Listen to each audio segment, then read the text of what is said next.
दर्शकों, आज मैं आपको महात्मा बुद्ध और अंगुलीमाल की कहानी सुनाऊंगी।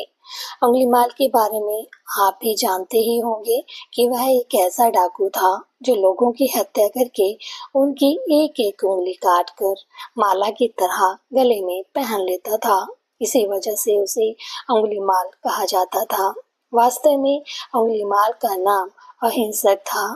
कहा जाता है कि एक राजा थे, उनके जो राजपुरोहित थे, उन राजपुरोहित के घर में अहिंसक का जन्म हुआ था।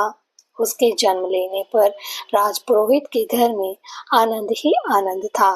लेकिन जब उसकी जन्म कुंडली बनवाने के लिए राज ज्योतिषी के पास गए तो भविष्यवाणी सुनकर सभी हैरान रह गए। राज ज्योतिषी ने बताया कि जिस अशुभ योग में बालक का जन्म हुआ है, ऐसे लोग डाकू या हत्यारे बनते हैं। यह सुनकर सभी ने तर्क वितर्क करके बालक का नाम अहिंसक रख दिया, ताकि जब उसे बार बार इस नाम से पुकारा जाएगा तो उसके मन में हिंसा आएगी ही नहीं।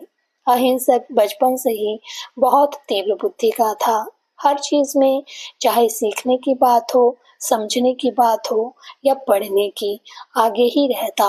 उसके गुणों से केवल गुरु ही नहीं बल्कि आचार्य की पत्नी यानी गुरु माता भी प्रसन्न रहती थी। यह देखकर अहिंसक के कुछ दोस्त उससे ईर्ष्या भी करते थे।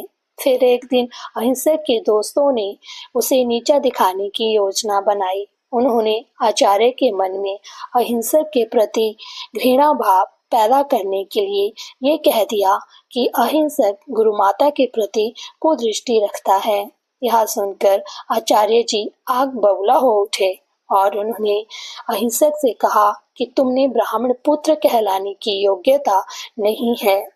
आचार्य ने अहिंसक को यह आदेश दे दिया कि तुम्हारी अंतिम शिक्षा तभी पूरी होगी जब तुम 100 व्यक्तियों की उंगलियां काट कर लाओगे और तभी तुम्हें दीक्षा मिलेगी। अहिंसक हत्यारा बन गया। उसके बाद वह श्रावस्ती के जंगल में जाकर लोगों की हत्याएं करने लगा।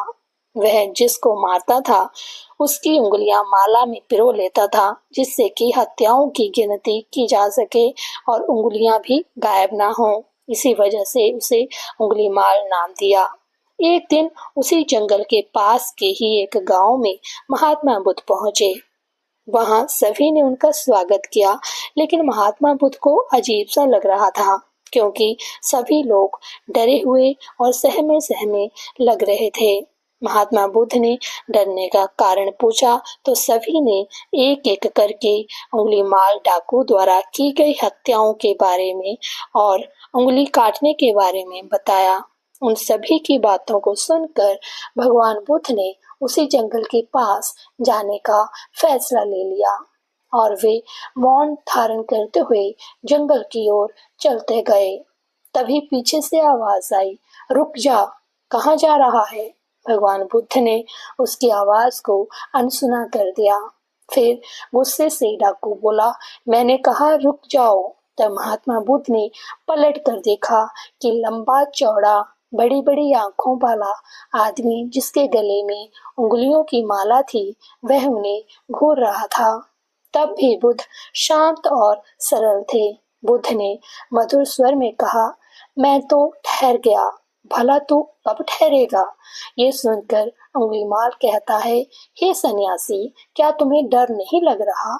देख, मैंने लोगों को मारकर उनकी उंगलियों की माला पहनी है। बुद्ध बोले, तुमसे क्या डरना? डरना तो उससे चाहिए जो सच में ताकतवर हो। तब अंगुलीमाल कहता है, मैं एक बार में 10 लोगों का सिर काट सकता हूँ। तब बुद्ध बोले, यदि तुम ताकतवर हो तो उस पेड़ के 10 पत्ते तोड़ कर लाओ। फिर अंगुलीमाल ने तुरंत 10 पत्ते तोड़े और बोला, कहो तो मैं पेड़ ही उखाड़ लाऊं? महात्मा बुद्ध कहते हैं, पेड़ उखाड़ने की जरूरत नहीं। यदि तुम वास्तव में ताकतवर हो तो इन पत्तियों को पेड़ में जोड़ दो। फिर अंगुलीमाल क्रोधित होकर बोला, भला कहीं टूटे हुए पत्ते भी जुड़ सकते हैं? महात्मा बुद्ध कहते हैं, तुम जिस चीज को जोड़ नहीं सकते उसे तोड़ने का अधिकार तुम्हें किसने दिया? मैं तुम्हें यही समझाना चाहता हूँ कि जब तुम्हारे पास किसी वस्तु को जोड़ने की ताकत नहीं है तो तुम्हें किसी वस्तु को तोड़ने का अधिकार भी नहीं है। किसी को जीवन देने की क्षमता नहीं है तो मारने का हक भी नहीं है। ये सब सुनकर अंगुलीमाल डाकू की आंखें खुल गई। फिर अंगुलीमाल कहता है, आज के बाद मैं कोई अधर्म का कार्य नहीं करूंगा। फिर वह रोता हुआ भगवान बुद्ध के चरणों में गिर गया। उसी दिन से उसने बुराई करना छोड़ दिया और सन्यासी बन गया। दर्शकों, इस कहानी से यह सीख मिलती है कि सही मार्गदर्शन मिलने पर व्यक्ति बुराई की राह को छोड़कर अच्छाई को चुन लेता है। कई बार हमारे आसपास के लोग ही गलत राह पर डाल देते हैं।